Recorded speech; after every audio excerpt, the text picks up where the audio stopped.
आप लोग लगातार श्रवण कर रहे हैं वीतराग श्रवण भगवान महावीर की अमृतमय वाणी श्री सूत्र कृतांग सूत्र के माध्यम से। सूत्र कृतांग में आगे आगमकार अन्य सूत्र के माध्यम से कहते हैं उच्चमाणो ने संजले। इस सूत्र का अर्थ अभिप्राय है कि साधक को कोई दुर्वचन कहे तो भी वह उस पर गर्म ना हो, अर्थात क्रोध ना करे। साधक को कोई दुर्वचन कहे, बुरे वचन कहे, हल्के वचन कहे, तीखे शब्द कहे, चुभते हुए कहे, तो ऐसे शब्दों को सुन के साधु गर्मी ना खाए, तेजी ना लाए और अपना आपा ना खोए। ऐसा जीवन में होता है। दो तरह के लोग साधु के परिचय में आते हैं, तो वो है जो हमारा परिचित समाज है, और एक वो वर्ग है जो अपरिचित हैं, जानते नहीं हमारे को, हम उनको नहीं जानते हैं। सड़क चल रहे हैं, विहार कर रहे हैं, किसी गांव में रुके हैं, किसी स्कूल में रुके हैं, वो भी हमारे को कुछ कह सकता है और परिचित भी कुछ कह सकता है। परिचित कई बार कई कारणों से खींचा हुआ होता है, कभी कभी संप्रदायवाद का भी कारण होता है कि ये हमारी संप्रदाय के नहीं हैं, ये फला संप्रदाय के हैं और ये हमारे वाले नहीं हैं, इन्होंने तब मुझे कुछ ऐसा कह दिया था, आज बदला लेना है, या किसी भी वजह से वो ईर्ष्या कर रहा है। तो साधु साध्वी को कभी भी कोई भी कुछ भी बोल सकता है। अब इसके दो प्रतिक्रियाएं सुनने में आएंगी। जिसने आगम शास्त्र पढ़े हैं वो तो कहे नहीं, ऐसे क्षण में ही तो साधु की परीक्षा है कि कितना शांत रहता है, और वो शांत भी मन से रहे। ये नहीं कि अंदर तो उबाल आ रहा है, बाहर के व्यवहार के लिए चुप बैठा है या दब रहा है, वो फिर अलग चीज हो गई। अंदर से ही गुस्सा ना आए, सोचे अज्ञानी है बेचारा, ठीक है कह दिया, मेरा क्या बिगड़ गया है, ये जाने, इसके कर्म जाने, मुझे इसके चक्कर में नहीं पड़ना है, ये इसने मूर्खता दिखाई तो मैं मूर्खता क्यों दिखाऊं। और एक प्रतिक्रिया ये हो सकती, वाह कैसे सहन कर लें, मुंह तोड़ जवाब देंगे, लड़ मरेंगे, हमारे पास भी डंडा है या हमारे भी बड़े समर्थक हैं। इस तरह की प्रवृत्ति जो है साधु जीवन के लिए शोभनीय नहीं है। जब हम लोग शास्त्र के आधार पर ऐसे ऐसे वचन सुनाते हैं तो आज की पीढ़ी, हमारे अपने समाज की भी अन्य समाज की, हमें कहते हैं कायर बनाते हो, बुज़दिल बनाते हो, डरपोक बनाते हो। अब जब सहनशीलता सहिष्णुता की बात आगम कह रहा है तो इसके विपरीत हम कैसे कहें, नहीं कह सकते। और वाकई देखने में तो यही आता है, जब हम टिट फॉर टैट की नीति पर आते हैं, इसके आगे कोई पूर्ण विराम, फुल स्टॉप नहीं लगता। कभी कोई हमारे पर अटैक करेगा, हम उस पर अटैक करेंगे, फिर वो करेगा, फिर हम करेंगे, इसका कोई अंत और छोर नहीं है। सहनशीलता, बर्दाश्त करना, गम की घूंट पीना, ये बहुत बड़ी बात है। तो इस सूत्र का भाव है कि साधु को सहना भी आना चाहिए और समभाव में अपने आप को टिकाना आना चाहिए। बात बात पे गर्मी ना खाए, दुर्वचन कोई कह दे तो उसको सहन कर ले, बर्दाश्त कर ले, लेकिन किसी तरह का रिएक्शन जो है वो ना करे। आगे कहा है अगले सूत्र में, समणे अहिया सेजा नये कोलाहलम करे। साधक जो भी कष्ट हो प्रसन्न मन से सहन करे, कोलाहल ना करे, शोर शराबा ना करे। अब साधक के जीवन में, साधु के जीवन में कोई कष्ट आया, तकलीफ आई, सर्दी की, गर्मी की, रुकने की, खाने की, पीने की, गोचरी नहीं मिली, कहीं कुछ इंतजाम ठीक नहीं मिला, या जो भी मान लीजिए, तो ऐसे क्षणों में प्रसन्न रहे, शांत रहे, सहन करे। कोलाहल यानी शोर शराबा, कोलाहल शोर शराबा ना करे। कल कोई बतला रहा था कि हम फला फला फला क्षेत्र से आ रहे हैं, वहाँ एक साधु जी महाराज, अभी तो चौमासा बीते 1.25 महीने का समय होने वाला है, वो महाराज कह रहे हैं कि लोग प्रवचन में नहीं आते, और नहीं आते तो आपने हमें क्यों विनती करी थी, क्यों बुलाया था। मैं क्या तुम्हारा रिश्तेदार हूँ, तुम्हारे तो जहाँ रिश्तेदार थे वहाँ जाते हो, मैं क्या तुम्हारा रिश्तेदार लगता हूँ। मैंने भी सुन लिया, बताने वाला बता रहा है तो सुन लो। सुन के मैंने इतना ही कहा, इन सब बातों को कहने की कोई आवश्यकता नहीं है। जिसके पुण्य का उदय होगा सुनने आ जाएगा। हमने इतनी जनता को सुनाने का क्या ठेका ले रखा है? जो सामने आ गया आराम से सुना दो, सुन ले तो भला, ना सुने तो भला।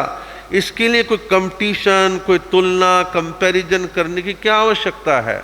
अपना मन भी खराब करो, सामने वाले को भी सुनाओ, और फिर कानों कान फोन घूमते हैं अगले चौमासे महाराज का स्वभाव कैसा है? भाई वैसे तो ठीक है, थोड़ा सा गर्मी जल्दी आती है, वो आपकी इमेज वैसे परमानेंट खराब हो गई, तो क्या जरूरत पड़ी है? जो आ रहे हैं प्यार से सुना दो, आराम से सुना दो। हमारे श्रद्धेय श्री पारस मुनि जी महाराज जो कि करोल बाग में है, आजकल के कथाकार बहुत सारे तो कहानी किससे सुना रहे हैं, लेकिन महाराज तो प्योर आगम शास्त्र की बात सुनाते थे। सालों तक करोल बाग में विराजमान होकर के उन्होंने सुनाया, और सुनने वालों की संख्या 20-25 से ज़्यादा कभी नहीं होती थी। महाराज ने कभी नहीं कहा आप इतने आते उतने आते हो, प्रेरणा देते, हाँ भाई आने का भाव रखना चाहिए। साधु प्रेरणा दे, अपने आनंद में रहे, किसी से तुलना ना करे, अपनी शांति को क्यों भंग करे, आराम से सुनाने का काम करे। तो वहाँ पर आराम से सुनाए। लोग कहते महाराज कम आ रहे, कोई बात नहीं, कम आ रहे हैं ना। इनके प्रवचन सुनाने के माध्यम मेरा इस बहाने स्वाध्याय हो जाता है, मेरा इस बहाने स्वाध्याय हो जाता है। तो कहने का भाव ये, आज हर जगह का एक ही संकट है कि युवा पीढ़ी नहीं आती, युवा पीढ़ी नहीं आती। सीधा सीधा है, आज से 30-35-40 साल पहले युवा पीढ़ी आती थी। वो युवा पीढ़ी क्या थी? ब्लैक एंड वाइट का ज़माना था, सादे सादे लोग थे, 8-8, 10-10 भाई बहन होते थे, कोई 85%, 90% का कोई कंपटीशन नहीं था। सीए इंजीनियर बनने को अनिवार्य शर्त नहीं थी, सहज रूप से जो पढ़ लिए सो पढ़ लिए। थाली थे, आसपास में स्कूल होते थे, 15-15, 20-20 किलोमीटर कहाँ बसों में पढ़ने के लिए जाते थे, आसपास की गली 2-4 गली के बाद स्कूल होते थे। ऐसा सादा जीवन था, और भाई बहन ज़्यादा थे, परिवार कंबाइंड होते थे तो आ जाया करते थे। अब ले दे के 3-4-5 प्राणी होते हैं, सब बेचारे अपने अपने खांचे में फिक्स हैं। उसे फैक्ट्री खुलवानी, उसे दुकान देखना, उसे गुड़गांव जाना, उसे नोएडा जाना है, और महिलाओं के अपने किचन के काम हैं, बड़ी व्यस्तताएं हैं। या तो हम क्रिश्चियनों की तरह संडे प्रवचन कर लें, वो भी नहीं, उस दिन आराम करना है। भाव कहने का मेरा इतना मात्र है, कहीं कोई मान लो लोग कम आ रहे तो इसलिए अपने भावों को खराब ना करें, शांत रहें। तो अगर साधक को जो भी कोई कष्ट हो प्रसन्न मन से सहन करे, कोलाहल ना करे। मान लो भाई आपको बुखार हो रहा है, आपको खांसी हो रही है, आपको कोई तकलीफ बढ़ रही है, आप समाज को कह दो, लोगों को कह दो, हो जाएगा देर सवेरे इलाज। कोई थोड़ा बहुत लेट सवेर हो सकता है, लेकिन उत्तेजित हो जाना, कोलाहल करना, शोर शराबा करना, या आर्त ध्यान, रौद्र ध्यान ध्याना कि इससे अच्छा तो मर जाऊं अच्छा है, ऐसा भी ख्याल नहीं लाना। जो मेरा आयुष्कर्म है वो चलेगा, आराम से चलेगा, सहज भाव से रहे, उत्तेजना ना लाए। अगले सूत्र में कहा है, संवम जगम तो समायाणु पेट्टी पीएम अपियम कस्वीनो करेजा। कहा कि समग्र विश्व को जो संभाव से देखता है, समग्र विश्व को जो संभाव से देखता है, वह न किसी का प्रिय करता है न किसी का अप्रिय करता है। अर्थात समदर्शी अपने पराये की भेद बुद्धि से परे होता है। समग्र विश्व को जो संभाव से देखता है। मेरा जन्म भारत में हुआ तो क्या मैं पाकिस्तान, अफगानिस्तान, रूस, अमेरिका, अन्य देशों से घृणा द्वेष यहाँ बैठे बैठे करूं तो मतलब क्या है? मैं किसका क्या बिगाड़ लूँगा? अपने भाव खराब करने के अलावा क्या हो जाएगा? हम दुनिया में घूमने जाना चाहते हैं, दुनिया वाले यहाँ आना चाहते हैं। जब हम विश्व बंधुत्व की बात करते हैं तो हमारे मन में ये संभाव रहना चाहिए, विश्व का कल्याण हो, विश्व में शांति हो, प्राणी मात्र शांत रहे, सब आनंद में रहे, सबके अंदर वही संवेदना है, किसी देश में हमले ना हो, किसी देश में हिंसा ना हो, सब मिलजुल करके भाईचारे से चलें। हम वहाँ जाएं तो वो हमारा वेलकम करें, वो हमारे यहाँ तो हम उनका वेलकम करें। इस तरह की भावनाएं, विराट भावनाएं, उदार भावनाएं पूरे देश और विश्व को सुंदर स्वरूप प्रदान करती हैं। और हमारे अपने देश में ले लो, साउथ वाले को देख लिया तो हम सहन नहीं करते, वो हमें देखते हैं वो सहन नहीं करते। क्या अच्छी बात है? भारत के नागरिक हैं, अखंड भारत की बात करते हैं तो हमें सबको एक दूसरे के साथ अपना प्रेम, स्नेह भाव, समभाव रखना चाहिए। तो कहा समग्र विश्व को जो समभाव से देखता है वह न किसी का प्रिय करता है न अप्रिय, किसी के अहित की बुराई की कल्पना भी नहीं करता, बुरा काम भी नहीं करता। फिर कहा अर्थात समदर्शी अपने पराय की भेद बुद्धि से परे होता है। समदर्शी समान रूप से, समान निगाह से बराबर सबको एक जैसा देखने वाला। चमड़ी तो काली गोरी हो सकती है, सांवली हो सकती है, बुद्धि, दिमाग, खून, आकार, प्रकार सबके एक जैसे हैं। वही मनोविज्ञान काम करता है। विश्व में मनोविज्ञान की परिभाषाएं ऐसी नहीं मिलेंगी, अमेरिका वालों का मनोविज्ञान ये, भारत वालों का मनोविज्ञान ये है। मनोविज्ञान भी वही है। तो जब इतनी चीज़ें समान हैं तो क्यों ना हम समत्व की बात करें, समदर्शिता की बात करें, विश्व बंधुत्व की बात करें, प्रेम की बात करें, बांटने की बात क्यों करते हैं? लेकिन ये राजनेताओं ने पूरी दुनिया को बांटने का काम करके मानव जाति का नुकसान किया है। ऐसा नहीं होना चाहिए। तो जीवन में समता आए, विश्व बंधुत्व का भाव आए। एक मंच है यूएनओ। यूएनओ क्या है?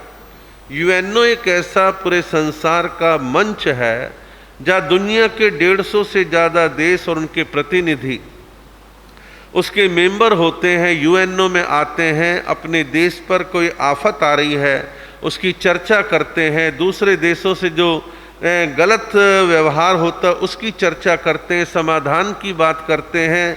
यूएनओ जो है सबके पूरे वर्ल्ड के लिए बना है कि हम उस पंचायत में जाकर के अपनी बात कह सकें और पूरे विश्व की समस्याओं को हल कर सकें।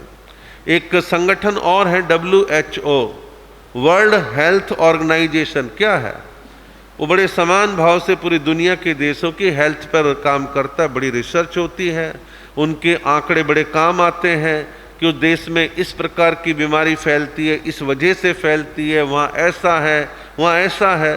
तो इन देशों के, इन मंचों का भाव सभी देशों के प्रति समानता का है।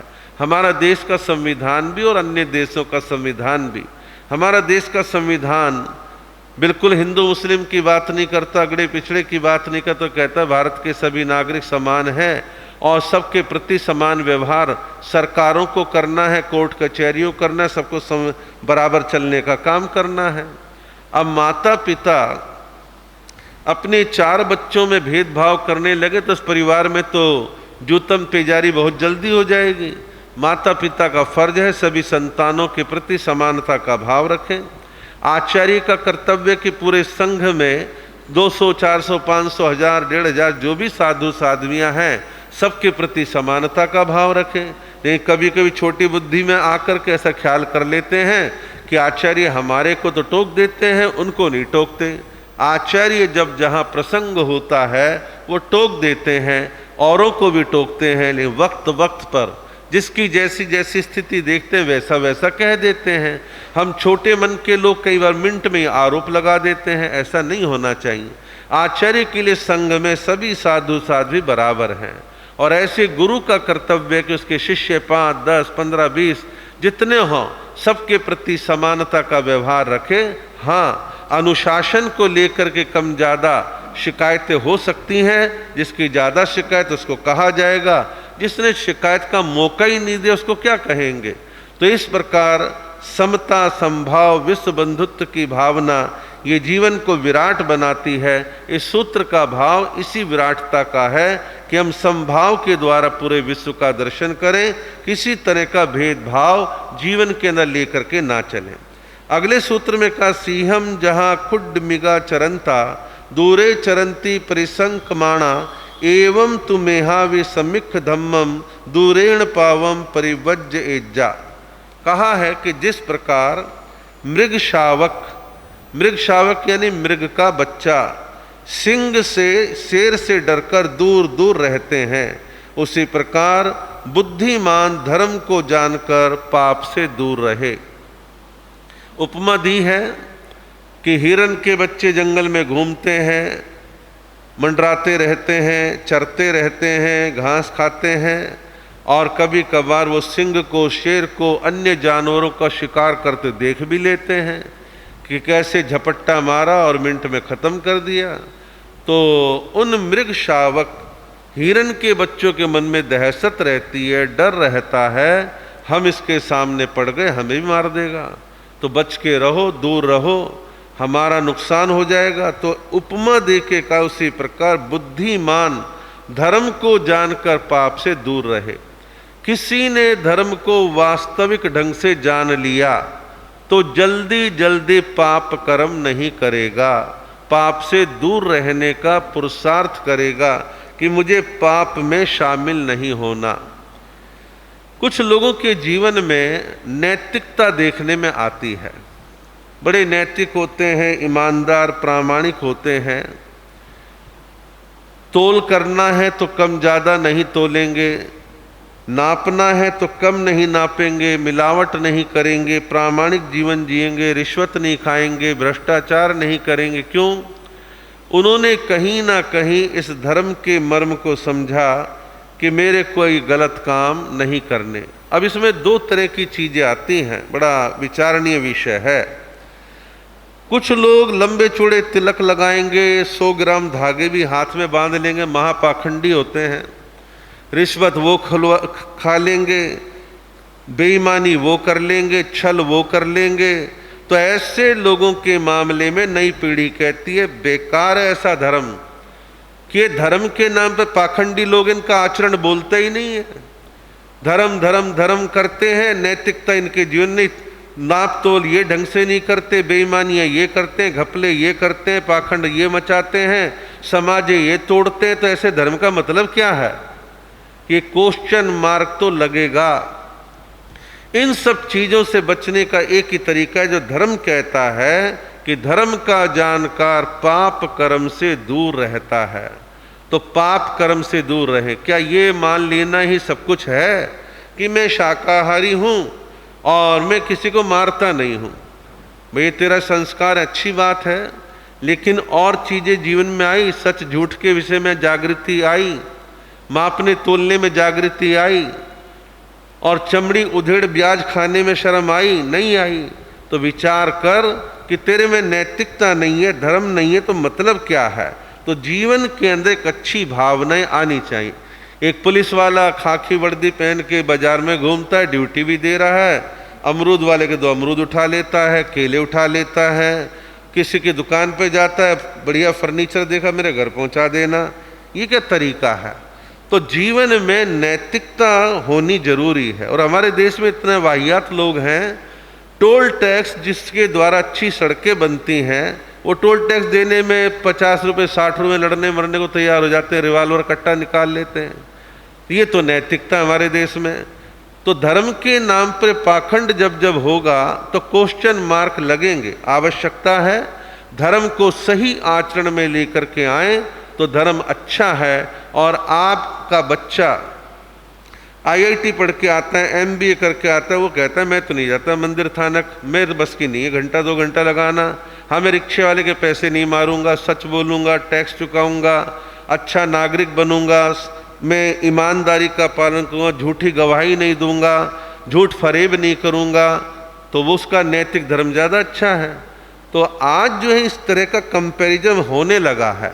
तो धार्मिक लोग इस बात के लिए संभलें कि उनका आचरण कैसा है। आचरण अच्छा है तो सब आपको स्वीकार करेंगे, आचरण अच्छा नहीं है तो कोई स्वीकार करने के लिए तैयार नहीं होगा।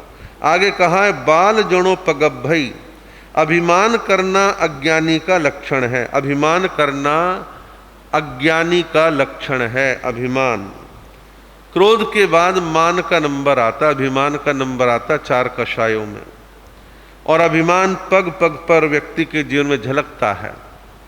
अपनी सुंदरता का अभिमान, अपनी जाति का अभिमान, अपने धर्म का अभिमान, अपनी तपस्या का अभिमान, अपने ज्ञान का अभिमान, अपने गोत्र का अभिमान, दुनिया भर के अभिमान लाद करके व्यक्ति चल रहा है। और पग पग पर अपने अभिमान का प्रदर्शन करता है। अभिमान संबंधों को तोड़ता है, समाजों को तोड़ता है, संस्थाओं को तोड़ता है। विनम्रता चीज को जोड़ने का काम करती है। हमारे जैन समाज की सामाजिक और धार्मिक संस्थाएं काम भी करती हैं और व्यवधान भी आते हैं। ज़्यादातर व्यवधान हमारे धार्मिक सामाजिक संगठनों में जो आते हैं वो अभिमान, घमंड, वाहवाही, प्रसिद्धि की वजह से आते हैं। पैसा खा लिया, पैसा खा लिया, ऐसा हो गया समाज में। इन घटनाओं में आटे में नमक की तरह कुछ हो सकता है, आटे में नमक की तरह कुछ हो सकता है, लेकिन अभिमान वाला प्रसंग तो ऐसा है कि नमक में आटा हो रहा है और बहुमात्रा में अभिमान इतना आड़े आता है। मेन संगठन देख लो, महिला संगठन देख लो, युवक संगठन देख लो, सब जगह अभिमान अभिमान, मेरा पद प्रतिष्ठा, ये वो दुनिया भर की चीज़ें गड़बड़ में आती हैं और हमारा सामाजिक ताना बाना कमज़ोर पड़ता है। तो अभिमान जो है ये उचित नहीं है। अभी 2-3 दिन पहले देश के एक हिस्से में से एक पत्र आया, वहाँ एक बड़े प्रसिद्ध संत का चातुर्मास चल रहा है और उस पत्र में 4 पन्ने दाएं बाएं दोनों तरफ से भरे हुए थे। मुझे पढ़ने में 20-25 मिनट लग गए। सारा पढ़ के मैंने 2 लाइन में निचोड़ निकाला कि ये व्यक्ति संप्रदायवाद से बंधा हुआ है। इस व्यक्ति को वहाँ की चातुर्मास समिति में उचित पद नहीं मिला और ये व्यक्ति जो है पूर्वाग्रह से ग्रसित है और सार इसमें कुछ नहीं है। पढ़ा मैंने, जान करके जरूर पढ़ा कि पता तो चले क्या कुछ चल रहा है। तो कई बार ये ईर्ष्या, उसको पद मिल गया, मुझे नहीं मिला, वो योग्य नहीं है, मैं योग्य हूँ, ना जाने क्या क्या बातें लेकर के लोग बाग बैठ जाते हैं। धर्म करने आते, विचार करने, बड़ी सरलता से आओ, सरलता से जाओ। आपको कोई जिम्मेदारी मिल रही, उसको बड़े प्यार से निभाओ। सबको अपने समाज में स्पेस देने की भावना रखें, सबको जोड़ करके चलें। ऐसे भाव जीवन में आने चाहिए। और मैं कहता हूँ कि जैन समाज में अभिमान का परसेंटेज कम आ जाए तो बहुत सारे अच्छे अच्छे काम और बढ़ सकते हैं। मैं ये कह दूँ कि सारा ही समाज खराब है, ऐसा नहीं है, लेकिन ये अपने आप में एक समस्या है, अभिमान वाली, घमंड वाली, ईगो वाली, जो हमारी संस्थाओं को कमज़ोर करती है। इससे बचने की आवश्यकता है। आज हमारे जैन कॉन्फ्रेंस की दुर्गति हो रही है, वो भी क्या है, यही तो है कि जैन कॉन्फ्रेंस में आज जो सिर्फ फुटोवल हो रही है, कोर्ट कचहरी हो रही है और 2-2, 3-3 ग्रुप बने हुए हैं, व्हाट्सएप पे अंधाधुंध लिखा जा रहा है, तो क्या है कि सब वो लोग ज़्यादा हैं जो 60 साल से ऊपर के हैं, बच्चे कमा रहे हैं, पैसे की गर्मी काम कर रही है और हमारे यहाँ तो पैसे की गर्मी यहाँ चढ़ के बोलती है और दिमाग खराब कर देती है। कई लोगों पे पैसा नहीं है तो भी ऐसी खुराफात करते रहते हैं। तो इस प्रकार ये सब अच्छा नहीं है। आगे कहा है, जहाँ ही अंधे सह ज्योति नवी, रूवादि नो पश्यति हीण नेत्य। कहा है, जिस प्रकार अंधा पुरुष प्रकाश के होते हुए भी नेत्रहीन होने के कारण रूप आदि कुछ भी नहीं देख पाता है, उसी प्रकार प्रज्ञाहीन मनुष्य शास्त्र के समक्ष रहते हुए भी सत्य के दर्शन नहीं कर पाता। कहा कि जिस प्रकार अंधा पुरुष रोशनी प्रकाश के होते हुए भी नेत्रहीन होने के कारण रूप आदि को नहीं देख सकता। बात सही है, आँखों में रोशनी नहीं है तो सामने रोशनी हो, रंग हो, रूप हो, आकार प्रकार हो, वो नहीं देख पाता क्योंकि आँखों में रोशनी नहीं है। इसी प्रकार जिन लोगों पर प्रज्ञा बुद्धि नहीं है, वो शास्त्र समक्ष होते हुए भी उसका कोई सार ग्रहण नहीं कर पाते, उस शास्त्र के वचनों का सत्य स्वरूप ग्रहण नहीं कर पाते। तो कोई भी शास्त्र है, ग्रंथ है, प्रवचन सुनना है, जो भी कुछ करना है, उसमें प्रज्ञा यानी बुद्धि का होना आवश्यक है। और जब प्रज्ञा, अनुभव, बुद्धि सारी चीज़ें जुड़ती हैं तो मर्म को तुरंत कैच कर लेते हैं। काफ़ी लोग ऐसे मिलेंगे जो शब्द पढ़ लेंगे लेकिन मर्म, रहस्य, जो वास्तविक अर्थ है उसको ग्रहण करने में सक्षम नहीं होते। तो उनकी हालत ऐसे ही व्यक्ति की तरह जो अंधा है लेकिन आंखों में रोशनी ना होने की वजह से रंग रूप आकार प्रकार नहीं देख पाता। ऐसी प्रज्ञाहीन व्यक्ति जो है शास्त्र के मर्म को, रहस्य को ग्रहण नहीं कर पाता। आगे कहा है आहंसु विद्या चरणम प्रमोक्षम, ज्ञान और कर्म यानी विद्या और आचरण से ही मोक्ष प्राप्त होता है। आप इसे यूं समझें, हमारे में से कुछ लोग ऐसे मिल सकते हैं जो हमेशा ज्ञान और स्वाध्याय पर जोर देते हैं, देना चाहिए, बिना ज्ञान के गाड़ी नहीं चलती। लेकिन ज्ञान तो हमने इतना सारा प्राप्त कर लिया, आचरण इतना सा है, यानी आचरण ना के बराबर है, तो क्या आत्मा का कल्याण हो जाएगा? नहीं होगा। इतना ज्ञान है तो इतना आचरण भी हो। ज्ञान और आचरण का जो सुमेल होगा, सामंजस्य होगा, तब ये जीव आत्मा मोक्ष में जाएगी। और आचार्य उमा स्वाति ने शास्त्रों का निचोड़ तत्वार सूत्र में रखते हुए कह दिया, सम्यक दर्शन ज्ञान चरित्राणी मोक्ष मार्ग है, कि सम्यक दर्शन, सम्यक ज्ञान, सम्यक चारित्र तीनों को बराबर एक साथ लेकर के हम चलेंगे तो मोक्ष मिलेगा, अन्यथा मोक्ष मिलना संभव नहीं है। ज्ञान हो, दर्शन और आचरण ना हो। दर्शन श्रद्धा है, ज्ञान नहीं है, आचरण नहीं है। आचरण है, ज्ञान नहीं, श्रद्धा नहीं, तो अकेला वो आचरण भी क्या कर लेगा। ऐसे बहुत सारे लोग आपको, हमारे को मिल जाएंगे, नॉलेज वॉलेज कुछ नहीं। महाराज ने कहा ठाई कर ले, हाँ जी कर ली। महाराज ने कहा धूप में खड़ा हो जा, हाँ जी धूप में खड़े हो गए। क्यों खड़ा होना, किस लिए खड़ा होना, क्या बेनिफिट है, कोई नॉलेज नहीं है।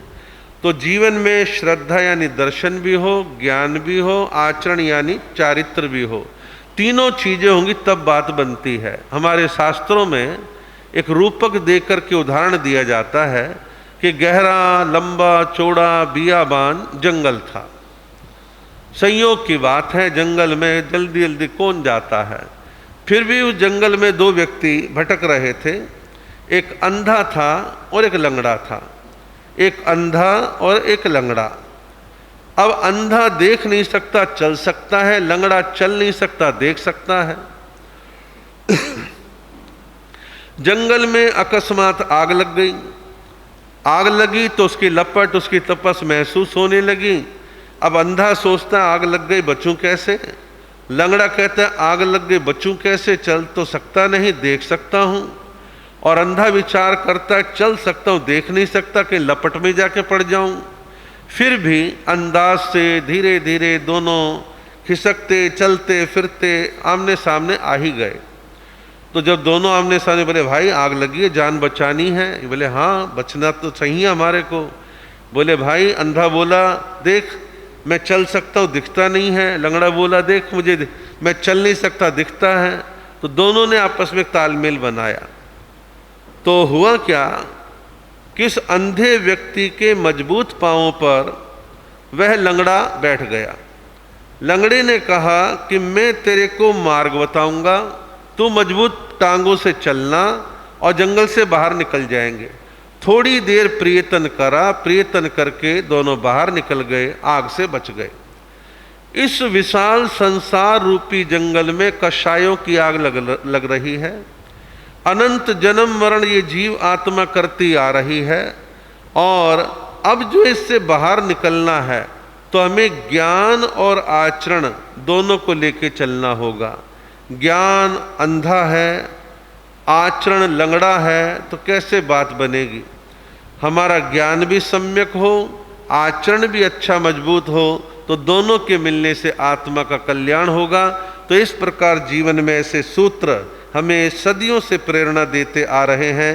हम इन सूत्रों पर मनन करें, चिंतन करें, विचार करें और अपने जीवन को अच्छी दिशा में बढ़ाने का काम करें। आपका समय हो